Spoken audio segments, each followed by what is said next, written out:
Hello मित्रों, स्वागत है आप सभी का। आइए आज देखते हैं निबंध लेखन। टॉपिक है जल संरक्षण है एक संकल्प, नहीं है इसका कोई विकल्प।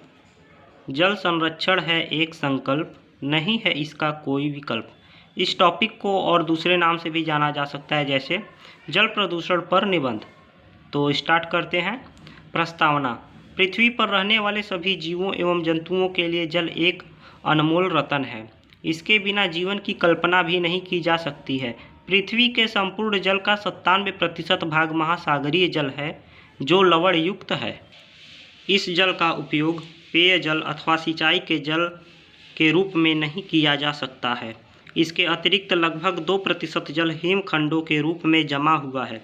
शेष बचा 1% जल धरातलीय जल है, जो नदियों, तालाबों एवं नलकूपों इत्यादि का स्रोत है, और यही जल का केवल एकमात्र स्रोत पेयजल के रूप में है।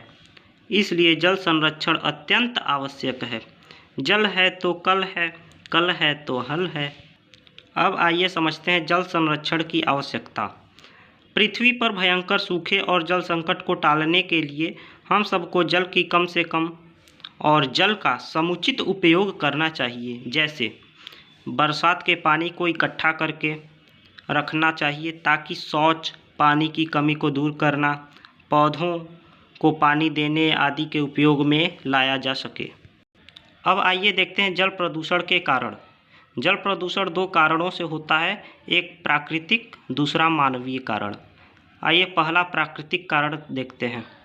पृथ्वी अर्थात जो हमारी प्रकृति है, प्रकृति द्वारा जीवों का जीवाश्म नदी, तालाब तथा समुद्र में मिल जाना जल प्रदूषण का कारण है, जिससे कार्बनिक पदार्थों का अपक्षय और मृदा अपरदन होने से जल दूषित हो जाता है। आइए अब दूसरा कारण समझते हैं। मानव द्वारा जलीय स्रोतों के आसपास कल कारखाना लगाना जल प्रदूषण का एक कारण है, तथा कल कारखानों की गंदगी समुद्र, तालाब तथा नदी में मिल जाते हैं, जिसका भी अर्थात इन सभी का कारण मानव जाति ही है। घरेलू कचरों को नदी या तालाब में फेंकना, कीटनाशक दवाई का अत्यधिक उपयोग करने से जल प्रदूषित होता है।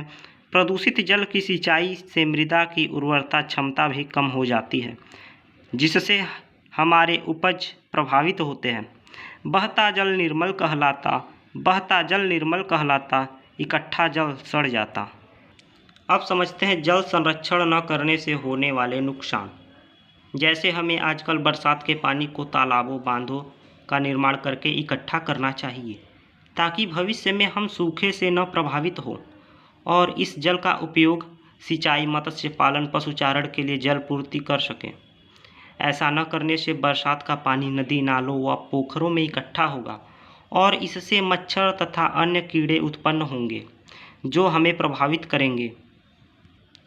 अंततः इस जल का उपयोग हम कभी भी नहीं कर पाएंगे।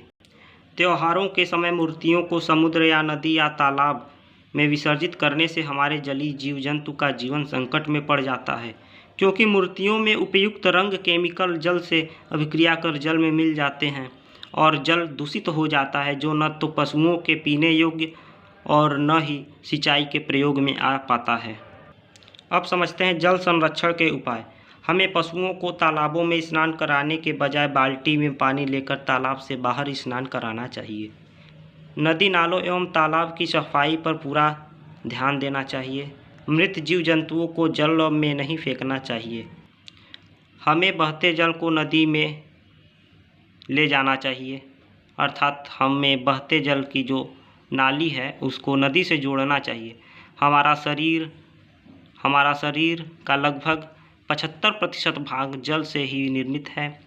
हमें जल संरक्षण के लिए बांध, नहर, झील इत्यादि का निर्माण कराना चाहिए।